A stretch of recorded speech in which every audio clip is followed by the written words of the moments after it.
감사합니다. 하나님 말씀 요한복음 12장 9절에서 11절까지 신약성경 167쪽 요한복음 12장 9절에서 11절까지 세 절이 되겠습니다. 우리 한 목소리로 다 함께 한번 읽도록 하겠습니다. 시작. 유대인의 큰 무리가 예수께서 여기 계신 줄을 알고 오니 이는 예수만 보기 위함이 아니요 죽은 자 가운데서 다시 살리신 보려 함이로라. 대제사장들이 나사로까지 죽이려고 모의하니 나사로 때문에 많은 유대인이 가서 예수를 믿음이로라. 아멘. 할렐루야. 예배 오신 여러분 환영하고 축복합니다. 성경에는 나사로의 대사가 한마디도 나오지 않습니다. 그런데도 요한복음에서 나사로를 굉장히 중요한 사람으로 소개하고 있습니다. 그래서 나사로에 대해서 저는 이렇게 이야기하고 싶어요. 나사로는 말이 필요 없는 증인이었다고. 나사로는 말이 필요 없었습니다. 왜냐? 그는 죽었다가 살아난 사람입니다. 무슨 말이 더 필요하겠습니까? 여러분, 여기에서 우리는 먼저 서론적으로 한 가지 중요한 메시지를 생각했으면 좋겠어요. 그리스도인은 물론 우리도 말을 많이 해야 돼요. 그러나 우리는 말이 아니라 우리의 삶으로, 사실은 우리의 삶과 죽음으로 예수님을 증거하는 사람이라는 사실입니다. 우리가 예수님을 만난 그 놀라운 은혜의 체험들, 예수님을 만나고 우리는 정말 아무 문제 없었던 사람인 줄 알았는데 사실은 정말 세상을 창조하고 다스리시는 하나님을 모르고 내 인간적인, 더 정확히 얘기하면 내 동물적이고 생물학적인 욕구와 욕망을 따라서만 내가 살았다는 사실을 깨닫고, 사실 예수를 알기 전에 우리는 사실은 저 진화론자들이 얘기하는 사람이나 동물이나 똑같다. 예수를 알기 전에는 틀린 말이 아닙니다. 먹을 것, 입을 것, 마실 것, 평안함, 육체의 쾌락, 그런 걸 추구하는 게 우리 사람들의 본능, 본성 아닙니까? 그러한 삶을 살던 우리가 예수님을 만나고 정말 이제 우리는 그러한 동물적인 차원의 삶이 아니라 세상을 창조하신 거룩하고 복되신 하나님을 닮은 존재라는 것. 그래서 우리는 사람답게라는 말은 진화론자들은 써서는 안 되는 말이에요. 그들은 사람이나 짐승이나 똑같다 그러니까 우리는 동물이 아니고 우리는 사람, 하나님을 따라서 살아가는 존재, 사람이란 말이 살아가는 존재라는 뜻이거든요. 사람, 살아있는 존재. 우리가 예수를 통해서 그렇게 우리가 정말 하나님 모르는 죄인이었던 우리가 예수를 통하여 새롭게 변화되어서 나는 이제 새로운 목적과 새로운 가치를 위하여 살아가는 삶을 산다라는 것을 우리가 우리 주변에 믿지 않는 사람들이 오이코스들에게 보여줄 수 있는 우리 성도들 될 수 있기를 축원합니다. 변화된 사람, 사울이 변화돼서 바울이 됐고, 베드로가 시몬이 변화돼서 베드로 반석이 되었고, 변화된 사람들이 우리 세상 가운데 가장 강력한 전도의 메시지라는 겁니다. 사도 요한이 나사로를 소개하는 이유는 나사로를 통해서 예수님은 하나님의 아들이시고 죽은 자도 살리시는 생명과 구원의 주님이라는 걸 나사로가 너무나 웅변적으로 보여주고 있기 때문에, 그래서 요한은 나사로를 강조해서 소개합니다. 그래서 오늘 본문의 핵심 단어는, 요한이 가장 강조하고자 하는 핵심 단어는 나사로 때문에입니다. 나사로 때문에 사람들이 예수님께 몰려왔고, 나사로 때문에 사람들이 예수님의 말씀을 듣게 되었고, 나사로 때문에 많은 사람들이 예수님을 믿게 되었습니다. 사랑하는 성도 여러분, 나사로 때문에 그러한 놀라운 일이 나타나는 것처럼 우리 한 사람 한 사람 때문에, 우리 마산 연인교회와 성도들 때문에 사람들이 하나님을 알게 되는 축복이 있기를 간절히 소망합니다. 그래서 오늘 나사로에 대해서 몇 가지 살펴보려고 그러는데, 첫 번째로는 나사로의 선한 영향력입니다. 나사로의 선한 영향력. 전도는 하나님의 말씀을 사람들에게 전하는 겁니다. 복음을 전하는 거예요. 그건 굉장히 길고 자세하고 복잡한 과정이 필요해요. 그런데 이 전도를 하기 위해서는 전도의 사전 작업이 필요합니다. 그게 바로 선한 영향력이라는 겁니다. 나사로는 사람들에게 직접 예수님의 복음을 설명했다, 가르쳐줬다, 나사로가 설교했다, 그런 얘기는 성경에 하나도 나오지 않습니다. 그러나 나사로 때문에 사람들이 다 예수님께 몰려왔고, 나사로는 그들에게 예수님을 소개했습니다. 나를 보지 말고 나를 죽었다가 살려주신 예수님을 보라고. 오늘날 우리가 해야 될 게 그겁니다. 나를 보지 마시오. 나를 이렇게 사람 만드신 살아있는 존재, 정말 창세기 2장 17절에 나오는 하나님이 사람에게 호흡을 불어넣으시니 사람이 생명이 된지라. 그 생명이 뭡니까? 살아있는 존재라는 뜻이래요. 살아있는 영을 가진 존재. 하나님이 우리에게 그러한 삶을, 생명을 허락하셨다는 것을 우리 사람들에게 전할 수 있어야 되겠어요. 1902년 중국 천진에서 선교사의 아들로 태어난 에릭 리덜이라는 사람이 있습니다. 이분이 영국으로 돌아가서 학교 다니다가 대학생 때 달리기를 잘하는 이 사람이 1924년 파리 올림픽에 출전하게 됐어요. 100m 단거리 선수입니다. 영국에서 이 사람에게 기대가 컸어요. 그런데 에릭 리덜이 어느 날 스케줄표를 보니까 100m 달리기 예선이 주일날, 일요일날 있는 거예요. 그때 에릭 리덜은 하나님 앞에 기도한 다음에 영국 올림픽 대표자들에게 죄송합니다. 저는 예선에 나갈 수 없습니다. 왜 그런가? 미스터 에릭. 그러니까 저는 일요일에는 뛰지 않습니다. 일요일은 주님의 날이기 때문입니다. 그래서 100m에 출전을 안 했어요. 당연히 실격됐죠. 올림픽 관계자들이 막 불불 화가 났죠. 그런데 에릭 리더리 자신의 주종목이 아닌 중장거리 400m와 200m의 대표 선수로 참전했습니다. 그건 주일이 아니라 다른 날에 했거든요. 그리고 400m 1등을 했어요. 세계 신기록을 세우면서 금메달을 땄습니다. 동메달 200m에서는 동메달을 땄어요. 그가 그때 했던 그 말이 영국 신문에 대서특필 됐습니다. 나는 일요일에는 뛰지 않습니다. 그의 그 글을 보면서 많은 젊은이들과 많은 성도들이 도전을 받고 에릭 리더의 그의 간증 고백 때문에 그들이 자신들의 삶을 점검하면서 에릭 리더의 선한 영향력으로 사람들은 하나님께 대한 올바른 믿음을 다시금 회복하게 됐습니다. 에릭 리더의 선한 영향력. 남미 에콰도르에서 복음을 전하다가 순교당한 짐 엘리엇과 다른 네 친구 5명 선교사들의 선한 영향력. 1900년대 중반에 미국의 경제 대공황 때 땅콩을 연구해가지고 땅콩으로 수많은 먹을 것, 먹거리들, 생필품을 만들어가지고 그거 특허권 하나도 받지 않고 모든 회사에 다 마음대로 만드시오. 지금은 특허권으로 지금 싸울 때가 아닙니다. 누구나 내가 개발한 땅콩 레시피로 땅콩을 제품을 만들어서 가난한 사람을 살리시오. 라고 자신의 이익을 구하지 않은 땅콩 박사 조지 워싱턴 카브의 선한 영향력.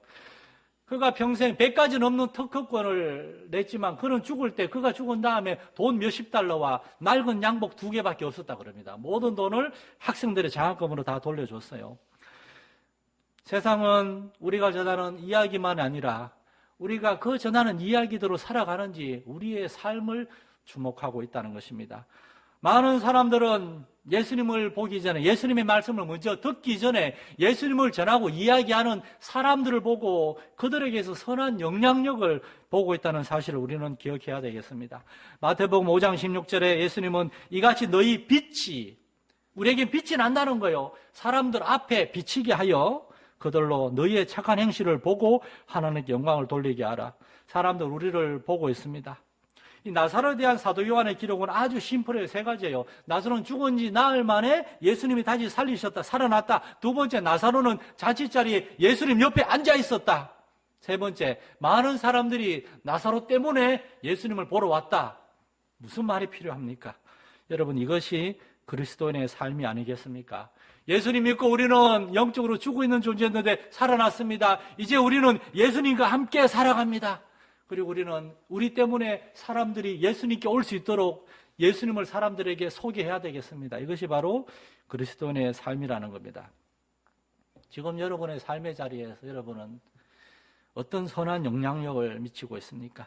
많은 그리스도인들이 가정, 직장, 학교, 교회만이 아니라 바로 저 세상 속에서 우리는 예수 믿는 사람이요, 우리는 작은 예수요, 하나님의 자녀요, 하나님의 백성이라는 사실을 잊어버리고 있어요.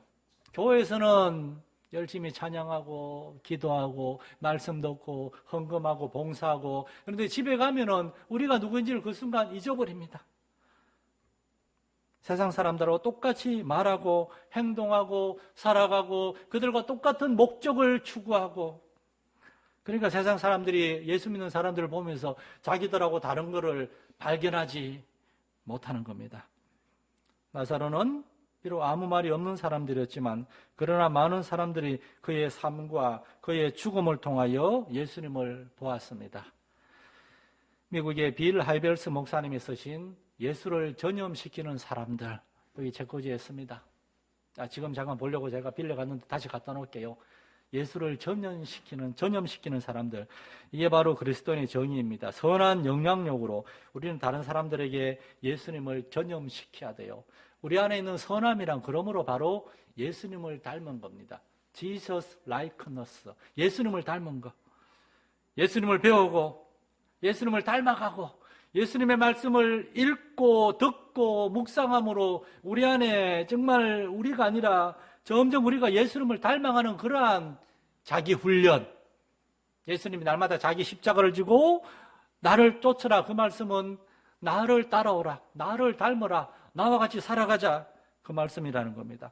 성령님을 의지하여서 우리가 날마다 말씀과 기도를 통하여 하나님께 나아가는 이유가 단지 이 세상이 우리의 필요만을 구하는 것이 아니라 바로 우리 안에 나사로와 같은 선한 영향력이 생기기 위하여 우리가 예수님을 닮아가고 우리 안에 예수님의 형상이 나타나야 되는 것, 이것이 저와 여러분의 간절한 기도의 제목이 될 수 있기를 간절히 소망합니다.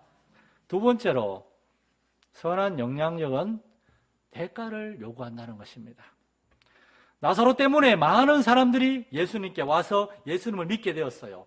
그러나 예수님 때문에 나사로는 죽을 위기에 처했습니다. 나사로 때문에 많은 유대인이 예수를 믿는 것 때문에 대제사장들이 나사로까지 죽이려고 모의하게 됐다 그래요. 이 문장을 잘 주목해 주세요. 나사로 때문에 사람들은, 예수님은 영광을 받으셨어요. 그러나 예수님 때문에 나사로는 고난을 겪게 되었어요. 이것 때문에 사람들이 기독교에 실망합니다. 아니, 나는 예수님 좋아서 예수님께 충성하고 예수님께 헌금하고 예수님께 봉사하고 예수님 믿는 사람들 와서 주의를 하는데 왜 예수님은 나한테 복을 안 줍니까? 왜 나는 예수를 믿는데 내 삶에 고난이 계속 찾아옵니까?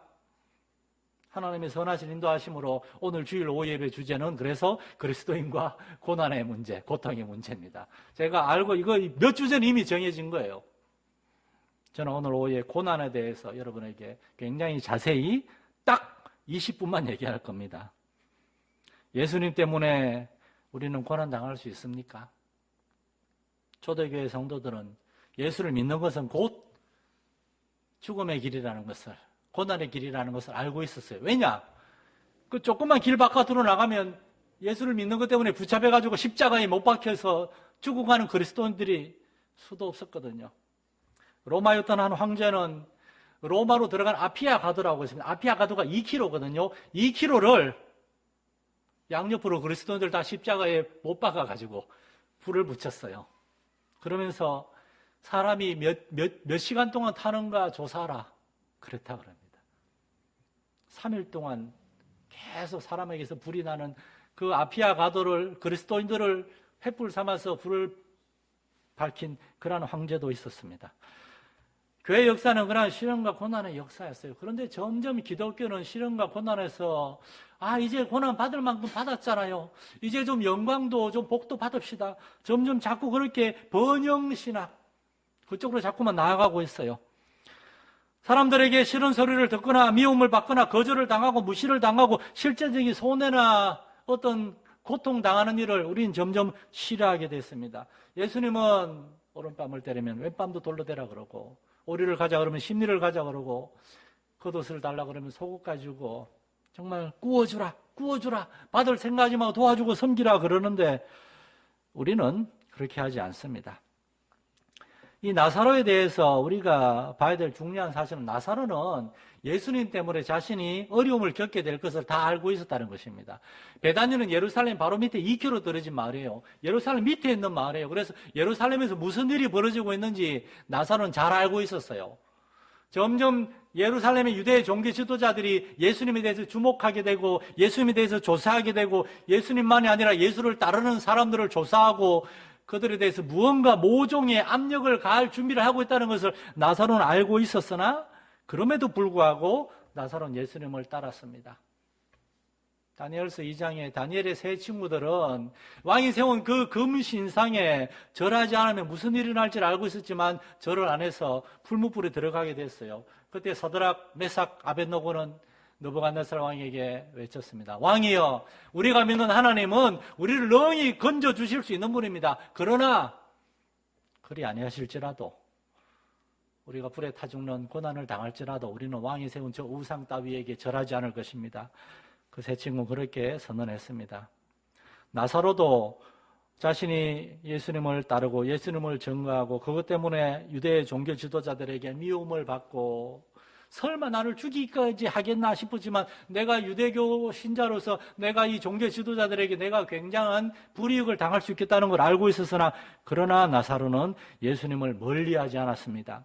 오히려 보란 듯이 예수님 바로 옆자리, 예수님 옆에 가서 앉았습니다. 그리고 많은 사람들이 예수님을 보러 왔을 때 예수님 옆에 있는 나사로를 보면서 이 예수란 분이 이 나사로를 살리셨구나. 또는 그 중에 예수님에게 주목하지 않고 나사로에게 와서 아이고 미스터 나사로 어떻게 그렇게 큰 병으로 죽었다가 살아나서 그렇게 얘기하고 있을 때 나사로는 그들에게 내가 아닙니다. 여러분이 주목하고 여러분이 만나야 될 분은 여기 계신 예수님이십니다. 나사렛에서 오신 예수님, 그분이 나를 죽은 자 가운데서 살리셨고 그분이 나에게 새 생명을 주셨고 그러므로 이분이 바로 우리의 생명의 주인이신 하나님의 아들이시며 우리에게 오신 그리스도이십니다. 본문에는 언급되어 있지 않지만 나사로는 그렇게 예수 그리스도를 소개했을 것입니다. 사랑하는 성도 여러분, 우리에게 이런 메시지가 있습니까? 사람들이 우리한테 당신은 왜 교회 다닙니까? 왜 그렇게 일요일날 교회 갑니까? 당신은 도대체 왜 그렇게 예수를 그렇게 따르는 겁니까? 라고 이야기할 때 우리는 사람들에게 전할 수 있고 사람들에게 전하고자 하는 메시지가 있습니까? 나사로에게는 그런 메시지가 있었습니다. 그런데 여러분 사실은 우리 모두에게도 메시지가 있어요. 우리가 그것을 생각하지 않고 준비하지 않고 사용하지 않기 때문입니다. 그리스도인은 하나님께 메시지를 받은 사람이요. 그 메시지를 경험한 사람이고 그래서 우리도 다른 사람에게 전할 메시지가 있는 사람입니다. 제가 성도들하고 성경 공부하거나 제자훈련을 얘기할 때마다 계속해서 제일 강조하는 단어 중에 하나가 메시지, 간정. 아이고 목사님 저는 간정이랄 거 없어요. 너무 보잘것없어요. 그런 간정은 없습니다. 하나님이 우리에게 찾아오셔서 내가 예수를 믿게 되었을 때 내가 어떻게 변화되었는지 바울과 같이 예수님의 음성을 듣고 그런 체험 저도 없습니다. 그런 거 한 번도 없습니다. 저도. 그러나 저는 너무나 분명하게 예수님을 만났어요. 예수님을 경험했어요. 여러분, 사람들이 여러분에게 왔을 때 여러분은 사람들에게 전할 메시지를 갖고 준비할 수 있기를 간절히 축원합니다. 그래서 사람들이 여러분에게 뭐라 그럴 때 여러분을 비웃고 조롱할 때 여러분 그들에게 여러분이 가진 메시지에 대해서 이거 전했다가 또 내가 안 좋은 소리 들을 수 있지만 그러나 하나님이 나에게 그 메시지를 주셨기 때문에 나도 메시지를 전한다. 그리고 그 메시지를 전하기 위해서는 참고 인내하고 사람들이 우리에게 막 뭐라 그래도 예수 믿는 사람은 때리면 맞아야 됩니다. 속이면 속아야 됩니다. 예수님이 그렇게 걸어가셨기 때문에 마태복음 7장 13절 14절에서 예수님은 좁은 문으로 들어가라 멸망으로 인도하는 문은 크고 그 길이 넓어 그리로 들어가는 자가 많고 생명으로 인도하는 문은 좁고 길이 협착하여 찾는 자가 적음이라. 예수님을 따르는 길은 좁은 길이에요. 바울 사도는 사도행전 10장에서 우리가 하나님의 나라에 들어가려면 많은 환난을 겪어야 할 것이다 얘기했습니다. 나사로가 선한 영향력으로 사람들을 예수님께 인도하며 살았기 때문에 그에게 시련이 찾아왔어요. 사람들은 좁은 길을 원하지 않거든요. 사람들은 쉬운 길, 넓고 쉬운 길, 편한 길, 많은 사람이 찾는 길, 그리고 나에게 뭔가 보상이 있는 길, 그런 것을 찾습니다. 그러나 나사로는 예수 그리스도를 위해서 대가를 지불했습니다. 유대인들에게 이 미움을 받았습니다. 나중에 예수님이 부활 승천하신 다음에 나사로는 유대인의 박해를 결국에 더 이상 견디지 못하고 피해서 구브로로 도망갔습니다. 구브로 섬에서 거기에 있는 유대인들에게 거기 있는 믿지 않는 사람들이 복음을 전하다가 거기서도 또 유대인에게 쫓겨가지고 그 당시 유럽 땅이 지금 유럽이 아니에요. 지금 프랑스가 아니에요. 그 당시에는 갈리아 땅이라고 아주 황량한 그런 프랑스 땅 리옹이라는 곳에 가서 복음을 전하다가 거기서 죽었습니다. 거기에 나사로의 무덤이 있습니다. 자, 그렇다면 세 번째로 나사로가 이렇게 예수를 위해서 선한 영향력을 끼치고 그를 위해서 어려운 고난과 이런 시련을 당하는 대가를 지불하고 있을 때 예수님은 뭐하고 계셨는가? 본문의 세 번째 중요한 메시지는 예수님은 나사로와 함께 그 자리에 계셨다는 사실을 믿으시기 바랍니다. 예수님은 먼 데 계시지 않았습니다. 예수님은 언제나 나사로와 함께 하셨고 예수님은 언제나 여러분과도 함께 하십니다. 요한복음 14장 25절에 보면 내가 너희와 함께 있었다. 예수님에게 있어서 공생애에서 가장 중요한 것은 제자들과 함께 있었다는 거예요. 제자들은 아무리 어려운 일이 있어도 예수님이 자기들과 함께 있었다는 사실을 잊어버리지 않았습니다. 갈릴리 바다를 지나면서 막 폭풍 때문에 배가 뒤집어지려고 할 때 아니 예수님은 이럴 때 왜 우리만 두고 어디 가 계셨는가? 기도가 그렇게 중요한가? 막 원망하고 있을 때 예수님은 산에서 기도하다가 기도를 멈추고 산에서 막 뛰어내려와서 여러분 산에서 뛰어내려오는 게 얼마나 힘든지 모르시겠지만 그거 굉장히 힘든 겁니다. 무릎 다 나갈 수 있어요. 예수님이 그 나망신을 신고 산에서 뛰어내려와서 바다를 걸어가서 제자들에게 왔습니다. 얘들아 내가 왔다. 요한복음 14장 26절에 예수님은 내가 곧 너희를 떠나겠지만 보혜사 곧 아버지께서 내 이름으로 보내실 성령이 너희에게 오셔서 너희를 가르치시고 내가 말한 모든 것을 생각나게 하실 것이다. 여러분 보혜사가 무슨 뜻입니까? 보혜사 헬라어 파라클레토스. 파라는 옆입니다. 옆에. 클레토스는 앉아있는 사람이란 뜻이에요. 보혜사는 우리 옆에 앉아있는 사람. 여러분이 어디에서도 우리 예수님이 여기신 성령님께서 여러분 옆에 앉아 계심을 믿으시기 바랍니다. 우리가 예수님을 위해서 선한 영향력을 미치고 있을 때 그리고 그로 인해서 어려움을 당하고 정말 우리의 마음이 답답하고 힘들어서 과연 이것이 주님이 원하시는 것인가? 언제까지 외롭고 이 힘든 삶을 이 길을 걸어가야 되는가? 괴로워하고 있을 때 도대체 하나님은 어디에 계시는가? 예수님은 어디에 계시는가? 여러분 그렇게 두들거리고 있을 때 예수님은 바로 여러분 옆에 계십니다. 왜냐하면 예수님은 여러분을 사랑하시기 때문에 사랑하는 사람은 함께 있고 싶어요. 자꾸 찾아요. 불러요. 같이 있고 싶어요.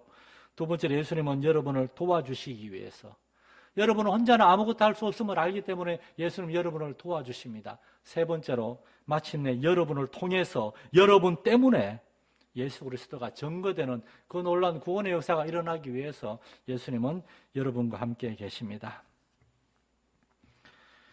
에릭 리들은 나는 주일에는 주님의 날 일요일은 달리지 않습니다. 이 위대한 말을 할 때 에릭 리들은 영국에 돌아와서 그 뒤로 많은 사람들의 환호를 받았어요. 올림픽에서 메달을 2개나 땄으니까 400m 금메달, 200m 동메달 그리고 많은 교회에서 초대를 받아서 그런 에딘버러 대학을 다녔는데 그 대학을 다 끝난 다음에 그런 그 학교에서 수학이나 뭘 가르치는 교수로 임용될 수도 있었음에도 불구하고 여러분 그 이후에 에릭 리들의 삶에 대해서 잘 모르시죠? 나는 일요일에는 달리지 않습니다라는 위대한 명언을 남긴 에릭 리들은 부모님의 뒤를 이어서 중국에 선교사로 나갔습니다.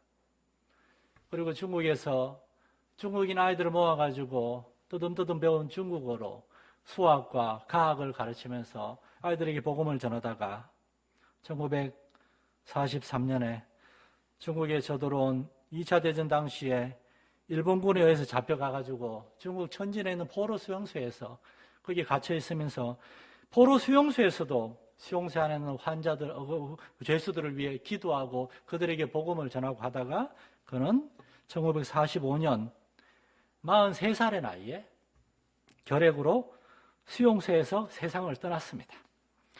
나중에 풀려난 많은 포로들은 에릭 리더에 대해서 이렇게 정언을 했다고 합니다. 미스터 에릭은 내가 아는 가장 훌륭한 그리스도인 신사였습니다. 크리스찬 젠틀먼이었습니다. 그렇게 점잖고 고상한 사람을 나는 보지 못했습니다. 그 가장 열악한 환경에서도. 사랑하는 성도 여러분, 나사로 때문에 많은 사람들이 예수님께로 와가지고 예수님을 보게 되었고 예수님의 말씀을 듣게 되었습니다.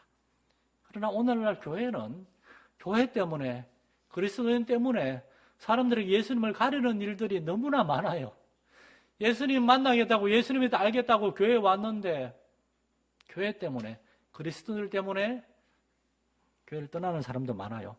공교롭게도 오늘 아침에 하나님이 재밌는 일을 저에게 허락하셨어요.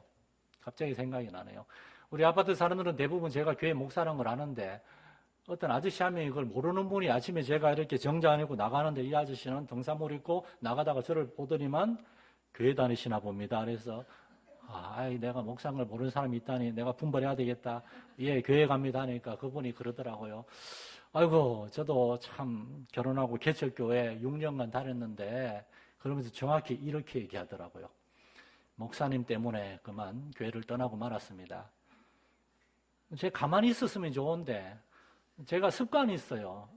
저는 어떤 상황에서는 제가 목사라는 걸 밝혀야만 직성이 풀려. 그래서 저도 모르게 아이고 미안합니다. 저도 목사인데 이랬더니만 아저씨가 너무 당황해하면서 막 도망을 가는 거예요. 그래서 다음에 그 아저씨 만나면 저를 피해가지 않을까 걱정이 되더라고요. 떠나잖아요. 목사님 때문에, 목사 때문에 안 해서 너무 고맙더라고요. 목사님 때문에. 성함도 모르는 그 아저씨 어쩜 그렇게 상처를 받았을까? 사랑하는 성도 여러분, 예수님 때문에 우리가 구원을 받았고 새로운 생명과 삶을 얻었으니 이제 나사로 때문에 예수님이 영광을 받으신 것처럼 우리 한 사람 한 사람 때문에 사람들이 교회를 새롭게 보게 되고 예수님에 대해 알게 되고 마침내 하나님께 돌아오는 역사가 있게 되기를 간절히 축원합니다. 하나님 아버지, 나사로 말이 없었습니다. 그러나 그의 삶과 죽음의 체험, 또한 하나님이여 나사로 그는 많은 사람들을 자기 자신이 아니라 예수님께로 인도하는 그러한 사람이 되었습니다. 우리 성도들 한 사람 한 사람 때문에, 우리 마산 열린교회 때문에, 우리 예수 믿는 우리 한 사람 한 사람 때문에 사람들이 주님을 보게 되고 주님께로 돌아오는 역사가 있게 하여 주옵소서. 그러므로 우리 한 사람 한 사람이, 우리 교회가 예수 그리스도로 충만한 우리 성도들, 우리 교회가 되게 주옵소서. 예수 그리스도 이름으로 기도드립니다. 아멘.